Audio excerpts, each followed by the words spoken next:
రైతులంటే అందరికీ అలసే. ఆళ్ళ గురించి ఆలోచించేటోళ్ళుండరు. ఆళ్ళను పట్టించుకునేటోళ్ళే ఉండరు. ఆళ్ళకేదన్నా కష్టం వస్తే అడిగేటోళ్ళుండరు. ఆళ్ళకో సంఘాలుండవు, యూనియన్లుండవు. ఎంత కష్టం వచ్చినా, ఎన్ని తిప్పలు పడ్డా మళ్ళా మట్టికే నమ్ముకుంటారు. ఏళ్ల కమానంకెంచి ఇయ్యే తిప్పలు. పాపం రైతులది.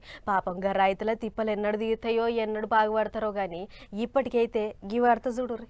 యూరియా ఇస్తలేరు అని రైతులు, చల్ సరిపోను యూరియా ఉంది అని అధికారులు రోడ్ల మీదకెక్కి రైతులు ధర్నాలు చేస్తుంటే అధికారులేమో బొచ్చెడు యూరియా ఉందంటూర్రు. నెరి, కొమ్రంభీం, ఆసిఫాబాద్ జిల్లాలనైతే ఇంత ఎక్కువనే తిప్పలైతుంది యూరియా జయంగా రైతులకు సరిపోను యూరియా ఇయ్యాలని సహకార సంఘాల ఎదురుంగా కూసోని ధర్నాలు, రాస్తారోకోలు, బైఠాయింపులు. మరి లేకపోతే ఏంది, పొద్దంతా లైన్ల నిలబడితే ఒక్కటంటే ఒకటే బస్తాలు ఇస్తుర్రట.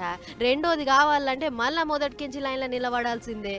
ఇంతకు మునిపేమో ఎకరానికి 2 యూరియా కట్టలిస్తే ఇప్పుడు ఒకటే డక్కోలు. సహకార సంఘాలు, రైతు వేదికలు, హాకా సెంటర్లు, రైతు అగ్రోసులు ఇట్లా ఏడ్నో కాడ రోజుకోటి ధర్నాలు చేస్తూనే ఉండ్రు రైతులు.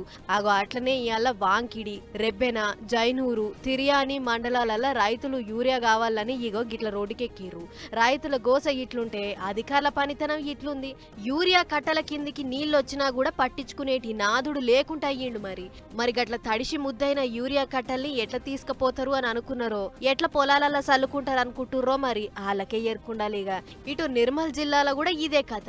యూరియా కొరకు రైతులు షెప్పులు లైన్లలో పెట్టి కట్టల కోసం కళ్ళు కాయలు కాసేటట్టు ఎదురు చూస్తుర్రు. ఒక్క ఉమ్మడి ఆదిలాబాద్ జిల్లాలనే అందాజొక 60,000 మెట్రిక్ టన్నుల వరకు యూరియా అక్కెరబడితే ఇప్పటి వరకు ఉత్త 25,000 మెట్రిక్ టన్నుల యూరియానే వచ్చిందట.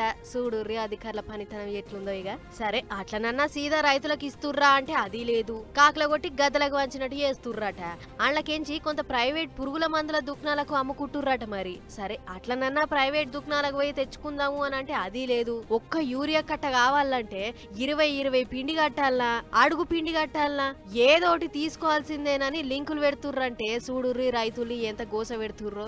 ఇట్లా ఇల్లు, వాకిలి, పొలం పనులన్నీ ఇడిచిపెట్టి యూరియా కట్టల కోసము దుకాణాల ముందు పడిగాపులు గాయాల్సి వస్తుందనేటిది రైతులు అంటున్న మాట. ఒక్క ఆదిలాబాద్ జిల్లాలనే కాదుల్లో, రాష్ట్రం అంతా ఇట్లనే ఉన్నది. మరి వీళ్ళు రోడ్డెక్కిరు కాబట్టి బయటపడ్డది అంతే. ఆయన రైతులంటే అందరికీ ఆల్సేనబ్బా. వానలు పడే, ఇత్తనాలు పెట్టుకునిరి, నాట్లేసుకునిరి, అంగుకు యూరియా కట్టలియకుంటే చేనెట్ల పెంపైతది, రైతులు ఎట్లా బతుకుతారు? అదేదో పైసలు పెడితే తాగుబోతులకు ఏ మందంటే ఆ మందు పుష్కలంగా దొరుకుద్ది గాని రైతులు పండించిన పంటల్ని బతికించుకునే తందుకైతే మందులు దొరుకుతలేవబ్బా.